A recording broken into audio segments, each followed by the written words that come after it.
بسم اللہ الرحمن الرحیم۔ کتاب مناظرہ رشیدیہ کا صفحہ نمبر 50 اور 51 ہے، مجلس برکات کا نسخہ ہے اور عبارت ہے اجزاء البحث۔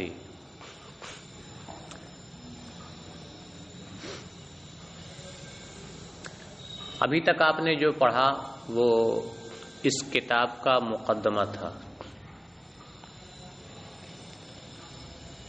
اب آپ یہاں سے اصل فن شروع کر رہے ہیں۔ فن مناظرہ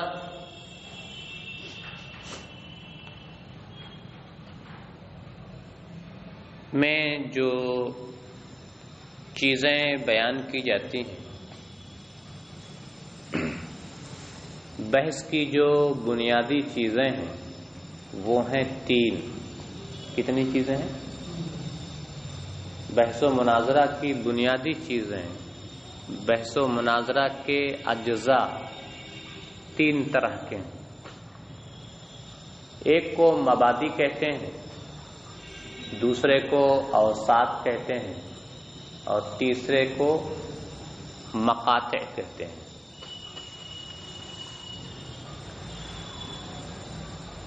بحث شروع ہوگی، مناظرہ شروع ہوگا تو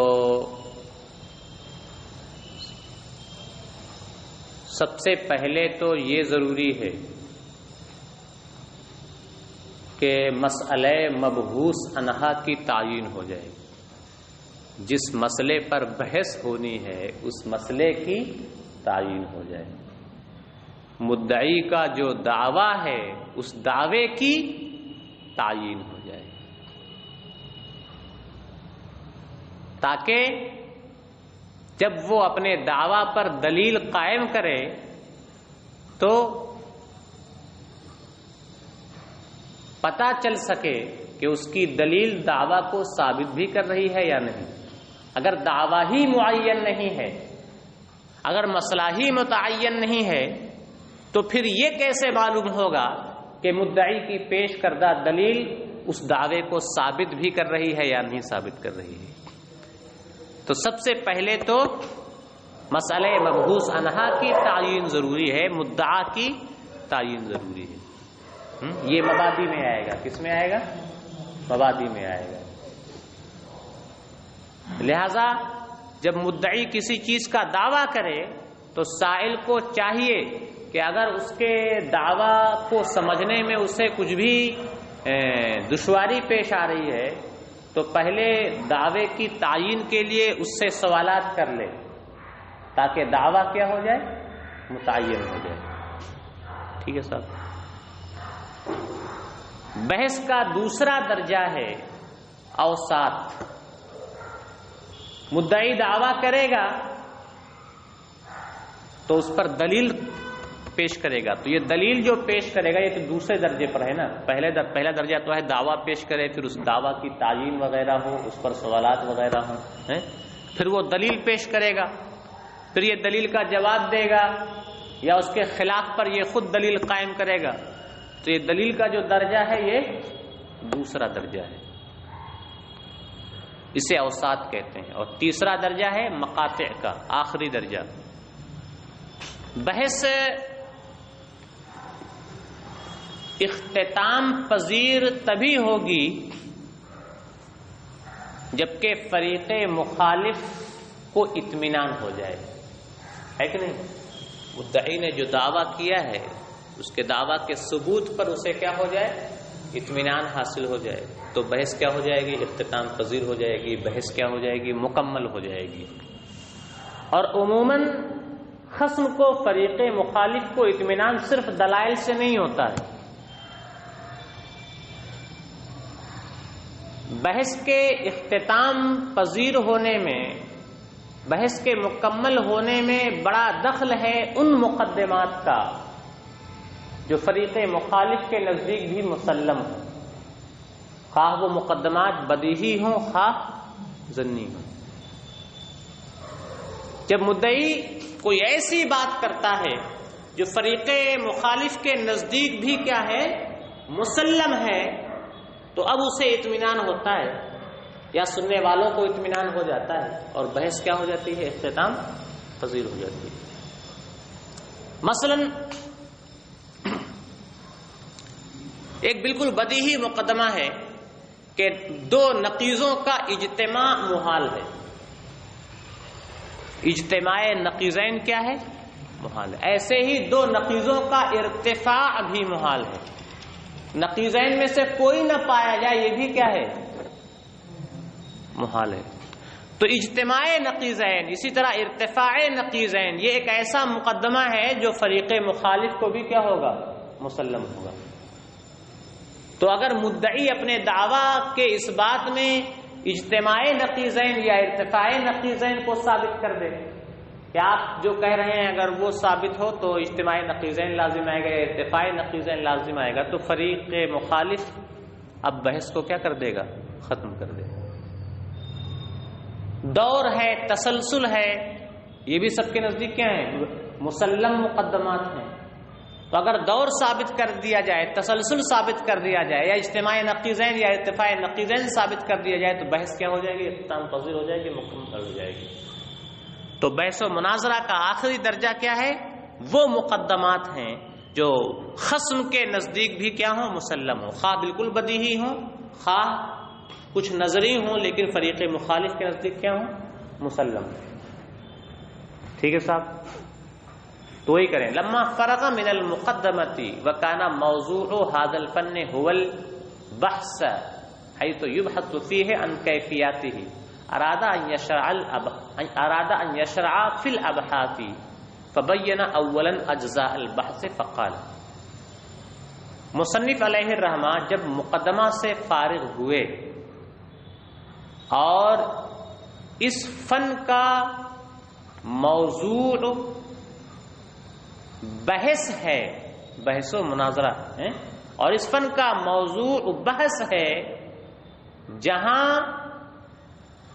اس فن کی کیفیات سے بحث کی جاتی ہے، اس فن کے طریقوں سے بحث کی جاتی ہے، ارادہ، اس لیے مصنف علیہ الرحمہ نے ابحاث کا آغاز کرنا چاہا، بحث کی اس لیے مصنف علیہ الرحمہ نے ابحاث کا آغاز کرنا چاہا۔ فبین اولا اجزاء البحث، تو انہوں نے اولا بحث کے اجزاء بیان کیے، فقالا، اور فرمایا، ثم للبحث ثلاثۃ اجزاء، پھر بحث و مناظرہ کے 3 اجزاء ہیں۔ نمبر 1 مبادی، مبادی کنہیں کہیں گے؟ ہے تعیین المدعا، اور مبادی نام ہے مدعی کے دعویٰ کی تعیین، مسئلہ مبحوث عنہا کی تعیین۔ اچھا، تعیین کی ضرورت کب پیش آئے گی؟ جبکہ تعیین نہ ہو، کچھ خفا ہو مدعا میں، اور اگر بالکل خفا ہی نہیں ہے، بالکل ظاہر ہے، تو پھر تعیین کی کیا ہے؟ ضرورت نہیں، متعین ہے پہلے ہی سے۔ پہلا جز ہے مبادی، اور مبادی نام ہے مدعا کی تعیین کا جبکہ مدعا میں کچھ خفا ہو، لأنه اذا لم يكن متعینا لم يعلم ان دلیل المعلم هل هو مثبت له ام لا، اس لیے کہ جب مدعا ہی متعین نہ ہو تو یہ معلوم ہی نہیں ہوگا کہ معلل کی دلیل اس مدعا کو ثابت بھی کر رہی ہے یا نہیں، ہے کہ نہیں حضرت صاحب؟ ترجمہ ہوا؟ آگے بڑھیں۔ واوساط، نمبر 2 اوساط، بحث کا دوسرا جز کیا ہے؟ اوساط۔ اوساط کسے کہتے ہیں؟ ہے دلائل، اور اوساط کہتے ہیں دلائل کو۔ دلائل کو اوساط کیوں کہتے ہیں؟ انما سمیت اوساطا لتأخرها عن تعیین المدعا وتقدمها على ما ينتهي البحث الیہ۔ دلائل کو اوساط اس لیے کہتے ہیں کہ دلائل مبادی سے مؤخر ہوتے ہیں۔ دلائل کیا ہوتے ہیں؟ دلائل کا ذکر کب ہوتا ہے؟ مبادی کے بعد۔ جب مدعا کی تعیین ہو جائے گی تو مدعا کی تعیین کے بعد دلائل ذکر کیے جائیں گے۔ تو دلائل یہ تعیین مدعا سے تو مؤخر ہوتے ہیں، لیکن ان مقدمات سے مقدم ہوتے ہیں جن مقدمات پر بحث کا خاتمہ ہوتا ہے، اور جو مقدمات خصم کے نزدیک، فریق مخالف کے نزدیک کیا ہوتے ہیں؟ مکمل ہوتے ہیں۔ تو پہلا درجہ ہے تعیین مدعا کا، مبادی کا، اور آخری درجہ ہے ان مقدمات کا جن پر بحث اختتام پذیر ہوتی ہے، اور ان دونوں کے بیچ میں دلائل ہیں، اس لیے انہیں کیا کہا جاتا ہے؟ اوساط کہا جاتا ہے۔ انما سمیت اوساطا لتأخرها عن تعیین المدعا ولتقدمها على ما ينتهي البحث الیہ۔ ما ينتهي میں ما اسم موصول سے مراد ہے مقدمات، اور دلائل کو اوساط اس وجہ سے کہا جاتا ہے کہ دلائل تعیین مدعا سے مؤخر ہوتے ہیں اور ان مقدمات پر مقدم ہوتے ہیں جن پر بحث اختتام پذیر ہوتی ہے، اور ان مقدمات پر مقدم ہوتے ہیں جن مقدمات پر بحث اختتام پذیر ہوتی ہے، تو ان دونوں کے بیچ میں رہتے ہیں، اس لیے انہیں اوساط کہا جاتا ہے۔ تیسرا درجہ ہے مقاطع، تیسرے درجے کو کیا کہتے ہیں؟ مقاطع۔ تیسرا نمبر، تیسرا جز مقاطع کون ہے؟ هي المقدمات التي ينتهي البحث اليها من الضروریات والظنیات المسلمة عند الخصم۔ اور مقاطع ان مقدمات کو کہتے ہیں جن پر بحث اختتام پذیر ہوتی ہے، خواہ وہ مقدمات بالکل بدیہی ہوں کہ سب کے نزدیک کیا ہوں؟ مسلم ہوں، والظنیات المسلمہ عند الخصم، یا وہ مقدمات ایسے ظنی مقدمات ہوں جو فریق مخالف کے نزدیک کیا ہوں؟ مسلم ہوں، جیسے دور ہے، تسلسل ہے، اجتماع نقیضین ہے وغیرہ۔ ٹھیک ہے حضرت صاحب؟ فإنه إذا ينتهي البحث إلى المقدمات الضرورية أو الظنية المسلمة عند الخصم انقطع وتم۔ انقطع اور تم دونوں کا فاعل ہے بحث، کیونکہ بحث جب ان مقدمات پر ختم ہوتی ہے، کیونکہ بحث جب ان مقدمات کی طرف پہنچتی ہے جو مقدمات بالکل بدیہی ہوں یا ظنی تو ہوں لیکن خصم کے نزدیک، فریق مخالف کے نزدیک مسلم ہوں، تو پھر بحث اختتام پذیر ہو جاتی ہے، انقطع۔ کیونکہ بحث جب ان مقدمات پر پہنچتی ہے جو مقدمات بدیہی ہوں یا ظنی ہوں لیکن فریق مخالف کے نزدیک مسلم ہوں، تو پھر بحث اختتام پذیر ہو جاتی ہے، وتم اور مکمل ہو جاتی ہے۔ ٹھیک ہے، ہو گیا حضرت صاحب؟ مصنف علیہ الرحمہ نے اپنے ایک حاشیہ میں ایک بات ذکر کی ہے، شارح علیہ الرحمہ مصنف کی اس بات کو یہاں ذکر کر رہے ہیں کہ مصنف نے اپنے ایک حاشیے میں ایک جگہ کیا ہے یہ فرمایا ہے۔ مصنف نے اپنے حاشیے میں کیا فرمایا ہے؟ حاشیے میں یہ فرمایا ہے مصنف نے کہ جب مدعی اپنا مدعا پیش کرے، اپنا دعویٰ پیش کرے، اپنا مسئلہ پیش کرے، تو سائل کو چاہیے، فریق مخالف سائل کو چاہیے کہ وہ مدعا کی تعیین کرا لے۔ کیا کر لے؟ مدعا کی تعیین کرا لے، اور اس کے دعویٰ میں جو مفردات موجود ہیں ان مفردات کی تعریف بھی پوچھ لے، ان مفردات کی کیا کر لے؟ تعریف بھی پوچھ لے۔ کیوں؟ کیونکہ جب مدعا میں موجود مفردات کی تعریف مدعی بتائے گا تو مدعا کی کیا ہو جائے گی؟ تعین ہو جائے گی کہ اس کی اس سے مراد کیا ہے۔ مثال بھی پیش کی کہ جیسے کوئی یہ دعویٰ کرے کہ وضو میں نیت شرط نہیں ہے، وضو میں نیت کیا ہے؟ شرط نہیں۔ کسی نے یہ دعویٰ کیا وضو میں نیت شرط نہیں ہے، اب کوئی اس کا فریق مخالف ہے جو جس کے نزدیک اس کی یہ بات مسلم نہیں ہے،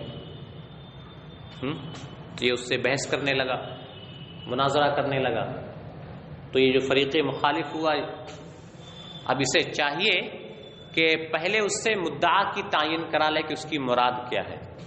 وضو میں نیت شرط نہیں ہے، اس سے اس کی کیا ہے؟ مراد کیا ہے؟ مدعا کی تعین کرا لے، چنانچہ پوچھ لے اس سے کہ بتاؤ تم کہہ رہے ہو کہ وضو میں نیت شرط نہیں ہے، تو نیت سے تم کیا سمجھتے ہو؟ شرط سے تمہاری کیا مراد ہے؟ شرط کسے کہتے ہیں؟ اور وضو سے تمہاری کیا مراد ہے، وضو کسے کہتے ہیں؟ جب وہ نیت کی وضاحت کر دے گا، شرط کی وضاحت کر دے گا، وضو کی وضاحت کر دے گا تو مدعا کیا ہو جائے گا؟ متعین ہو جائے گا. ٹھیک ہے. پھر اس کے بعد جب مدعا کی تعین ہو گئی تب اس سے کہے کہ دلیل پیش کرو.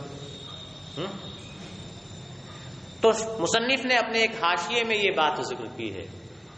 شارح کہتے ہیں کہ مصنف نے جو یہ کہا ہے کہ سائل کے لیے یہ ضروری ہے کہ وہ مدعی کے دعویٰ کے مفردات کی تعریف وغیرہ پوچھ لے، تو یہ سائل پر اسی وقت ضروری ہے جبکہ سائل کو دعویٰ کے مفردات کی تعریف معلوم نہ ہو، جبکہ اس کے نزدیک مدعا متعین نہ ہو رہا ہو، تب پوچھے. کیونکہ گزر چکا ہے کہ اگر فریق مخالف کو چیز معلوم ہے پھر بھی پوچھ رہا ہے تو یہ مناظرہ نہیں ہے بلکہ کیا ہے؟ مکابرہ ہے. تو مصنف کے کہنے کا یہ مطلب ہرگز نہیں ہے کہ معلوم ہو تب بھی پوچھے. ان کے کہنے کا مطلب یہ ہے کہ نہ معلوم ہو تو کیا کرے؟ پوچھے. یہ شارح نے کیا کیا؟ بیان کیا. ایسی دیکھیں عبارت ہے، اب عبارت دیکھ لیں آپ. ثم قال المصنف فيما نقل عنه، پھر مصنف علیہ الرحمہ اس حاشیے میں فرماتے ہیں جو حاشیہ ان سے منقول ہے. کیا فرماتے ہیں؟ اعلم ان الواجب علی السائل ان يطالب اولا ما امکنہ. یاد رکھیں کہ سائل پر یہ ضروری ہے، یعنی جب مدعی اپنا دعویٰ پیش کر دے اس کے بعد، سمجھ گئے سب؟ یاد رکھیں کہ سائل پر یہ ضروری ہے کہ وہ اولاً ان چیزوں کا مطالبہ کرے امکنہ، جو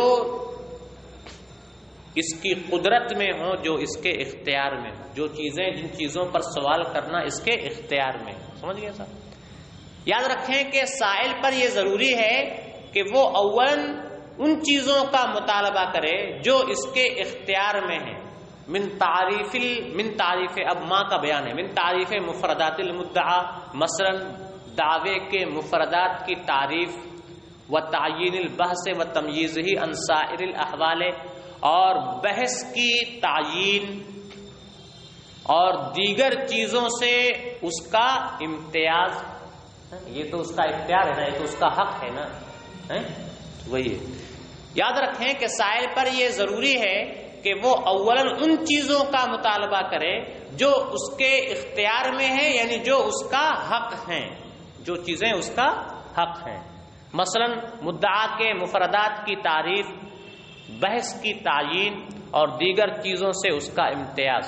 کما اذا ادعى المعلل ان النیت لیست بشرط فی الوضوء. اب اس کی مثال دی. مثلا جب معلل اور مدعی یہ دعویٰ پیش کرے کہ نیت وضو میں شرط نہیں ہے، مدعی کا دعویٰ ہے کہ نیت وضو میں شرط نہیں ہے. فینبغی للسائل، تو اب سائل پر کیا ضروری ہے؟ فینبغی للسائل، تو سائل کے لیے بہتر یہ ہے ان یقولا کہ وہ کہے من نیتو، نیت کیا چیز ہے، وما الشرط، شرط کیا چیز ہے، وما الوضوء، وضو کیا چیز ہے. مفردات کی تعریف کیا کر سکتا ہے؟ وہ پوچھ سکتا ہے. لیکن یہاں ایک لفظ پر آپ غور کریں. پہلے مصنف نے اپنے حاشیے میں کیا کہا تھا؟ الواجب علی السائل ان یطالب. سائل پر یہ ضروری ہے کہ وہ ان چیزوں کا کیا کرے؟ مطالبہ کرے. اور پھر نیچے کہہ رہے ہیں فینبغی للسائل، سائل کے لیے بہتر یہ ہے کہ وہ یہ پوچھے کہ نیت کیا چیز ہے. تو اوپر تو کیا کہا کہ واجب ہے سائل پر، اور نیچے کیا کہہ رہے ہیں؟ ینبغی، مناسب ہے، بہتر ہے. تو دونوں میں تو تعارض ہے. تو یہ بھی اس اعتراض کا بھی آگے شارح جواب دیں گے. شارح جواب یہ دیں گے کہ دراصل آپ غور سے دیکھیں تو کوئی تعارض نہیں، کیونکہ اوپر جو الواجب کہا ہے، واجب کا استعمال کثرت کے ساتھ لائق کے لیے ہوتا ہے. مناسب کے معنی میں واجب کا، آپ پر واجب ہے بولتے ہیں، امراد ہوتا ہے آپ کے لیے بہتر ہے، آپ کے لیے مناسب ہے. تو واجب کا بہتر اور مناسب کے معنی میں استعمال ہوتا ہے. لہذا وہاں الواجب جو ہے اس کا معنی کیا ہے؟ بہتر ہے، مناسب ہے، لہذا دونوں عبارتوں میں کوئی ٹکراؤ نہیں ہوگا. سمجھ گئے صاحب؟ پھر شارح یہ بھی کہیں گے کہ اگر آپ مزید غور کریں تو واجب سے واجب ہی کا مفہوم بھی ظاہر ہو جائے گا. اصل میں واجب کہہ کر کے مصنف یہ بتانا چاہ رہے ہیں کہ ضروری تو یہ ہے کہ فریق مخالف یعنی سائل ایسا ہو جس کو یہ ساری چیزیں پہلے ہی سے معلوم ہونی چاہیے. جس کو یہ ساری چیزیں کیا ہونی چاہیے؟ ضروری تو یہ ہے کہ دونوں آپس میں مناظرہ کرنے والے ایک جیسے ہوں. دونوں آپس میں مناظرہ کرنے والے ایک جیسے، ایسا نہ ہو کہ ایک بہتر ہو اور دوسرا کیا ہو، اس سے بہت کمتر ہو. یہ چیزیں آگے بیان کریں گے. دیکھیں ترجمہ دیکھیں. مثال کے طور پر جب معلل یہ دعویٰ کرے کہ نیت وضو میں شرط نہیں ہے، فینبغی للسائل، تو سائل کے لیے بہتر یہ ہے کہ وہ کہے من نیت، و نیت کیا چیز ہے، ومل شرط، شرط کیا چیز ہے، ومل وضو، وضو کیا چیز ہے. فقال المعلل، تو معلل جواب دے النیت و قصد و استباحت الصلاۃ، نیت کہتے ہیں یعنی نماز کی، وضو کی نیت. نیت کہتے ہیں نماز کو مباح کرنے کا ارادہ کرنا، نماز کو مباح کرنے کا ارادہ کرنا، اور قصد و امتثال الامر، یا حکم کی بجا آوری کا ارادہ کرنا. اور شرط کے بارے میں کہے الشرط امر خارج یتوقف علیہ الشیء وغیر مؤثر فیہ، شرط وہ چیز ہے جو شے سے خارج ہو، شے کا جز نہ ہو، شے سے خارج ہو لیکن شے اس پر موقوف ہو، وغیر مؤثر فیہ، ہاں وہ اس شے میں مؤثر نہ ہو، یعنی اس کے وجود میں اس کا کیا ہو، دخل نہ ہو. سمجھ گئے صاحب؟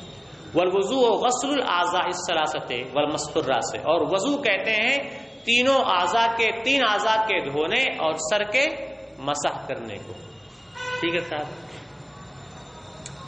پھر ثم یقول السائل، پھر مزید تعین کے لیے سائل کہے ثم یقول السائل، پھر سائل کہے عدم شرط النیت بأی مذہب وأی قول، نیت کا شرط نہ ہونا یہ کس مذہب پر ہے اور کس کے قول پر ہے.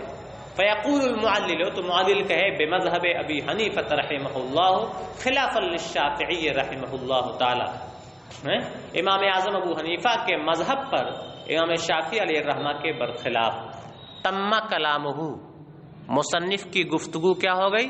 پوری ہو گئی. مصنف نے جو حاشیہ ذکر کیا ہے وہ کیا ہو گیا؟ یہاں پورا ہو گیا. اب شارح کہتے ہیں اعلم ان وجوب طلب انما ہوا اذا لم يكن معلوما للسائل، یاد رکھیں کہ اس فرمائش کا وجوب صرف اسی وقت ہے جبکہ یہ چیزیں سائل کو معلوم نہ ہو، تبھی وہ فرمائش کر سکتا ہے. لأن الطلب مع العلم مکابرہ اور مجادلہ، اس لیے کہ علم کے باوجود فرمائش کرنا مکابرہ ہے یا پھر مجادلہ ہے. کما سبق، جیسا کہ ما سبق میں گزر چکا ہے. مصنف علیہ الرحمہ نے اپنے حاشیے میں کہا تھا کہ الواجب علی السائل ان یطالب اولا ما امکنہ، سائل پر یہ ضروری ہے کہ وہ اولا ان چیزوں کا مطالبہ کرے جو اس کے اختیار میں ہو، یعنی جو اس کا حق ہو.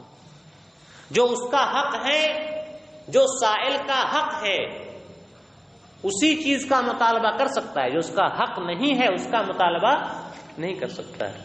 مثلا سامنے والا معلل نہیں ہے، دلیل نہیں پیش کر رہا ہے، وہ ناقل ہے، وہ کسی کا قول کیا کر رہا ہے؟ نقل کر رہا ہے. تو چونکہ وہ ناقل ہے اس لیے سائل تصحیح نقل کا مطالبہ کر سکتا ہے کہ ثابت کرو کہ ہاں یہ فلاں ہی کا قول ہے. دلیل کا مطالبہ نہیں کر سکتا ہے سائل، اس سے ناقل سے دلیل کا مطالبہ نہیں کر رہا، اس لیے کہ ناقل پر صرف تصحیح نقل ضروری ہے، دلیل سے اسے ثابت کرنا ضروری نہیں ہے. ہاں اگر ناقل مستدل بھی بن جائے، ناقل کیا بن جائے؟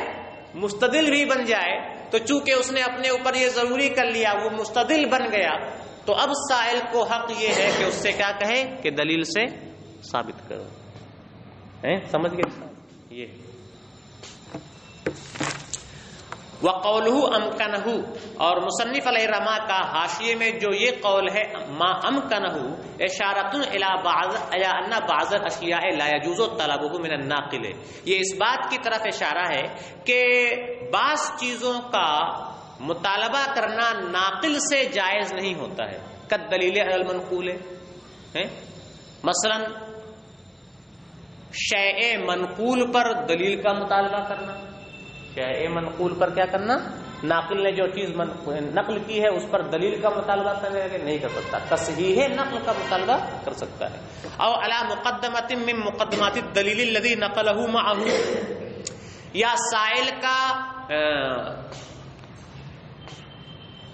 دلیل کا مطالبہ کرنا اس دلیل کے مقدمات میں سے کسی مقدمے پر جو دلیل ناقل نے نقل کے ساتھ نقل کی ہے، دلیل نے کسی کا مدعی نے ناقل نے کسی کا قول نقل کیا اور اس قول کے ساتھ ساتھ اس قول کی دلیل بھی کیا کی ہے، نقل کی ہے، تو اس دلیل کے کسی مقدمے پر سائل دلیل کا مطالبہ نہیں کر سکتا، اس لیے کہ وہ کیا کر رہا ہے، صرف اور صرف نقل کر رہا ہے۔ جیسے قول منقول پر دلیل کا مطالبہ کرنا جائز نہیں ہے، او علی مقدمۃ من مقدمات الدلیل الذی نقلہ معہ، یا اس دلیل کے مقدمات میں سے کسی مقدمے پر دلیل کا مطالبہ کرنا جائز نہیں ہے جو دلیل ناقل نے قول منقول کے ساتھ کیا کی ہے، نقل کی ہے، ٹھیک ہے۔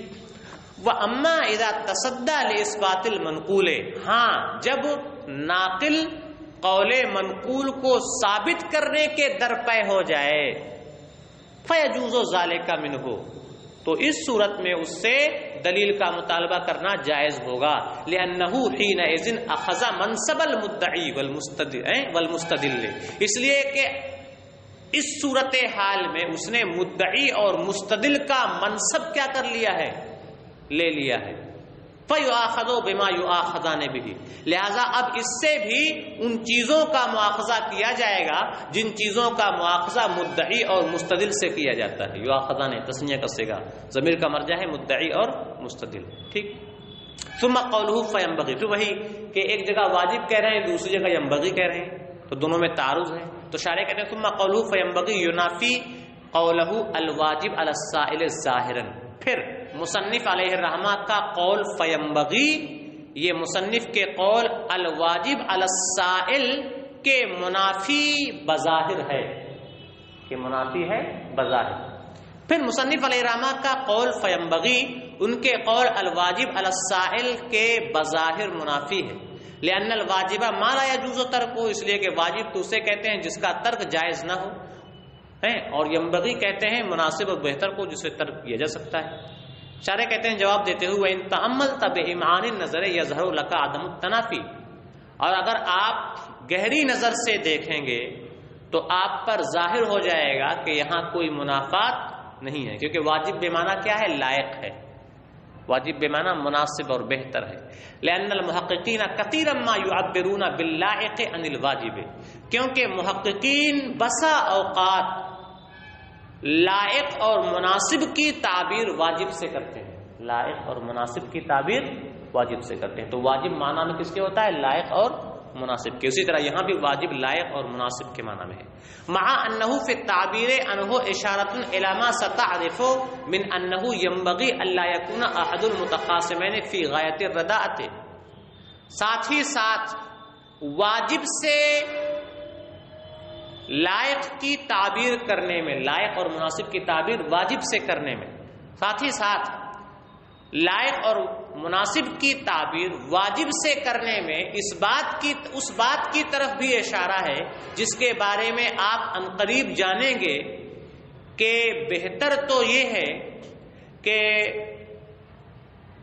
دونوں مد مقابل مناظروں میں سے کوئی ایک انتہائی درجہ کمتر نہ ہو، انتہائی درجہ کمتر نہ ہو، لأن هذه الاشیاء ظاہرۃ لا تکون مجہولۃ الا لمن کان اسوأ الحال، اس لیے کہ یہ چیزیں یعنی دعوے کے مفردات کی تعریف ہیں، کیونکہ یہ چیزیں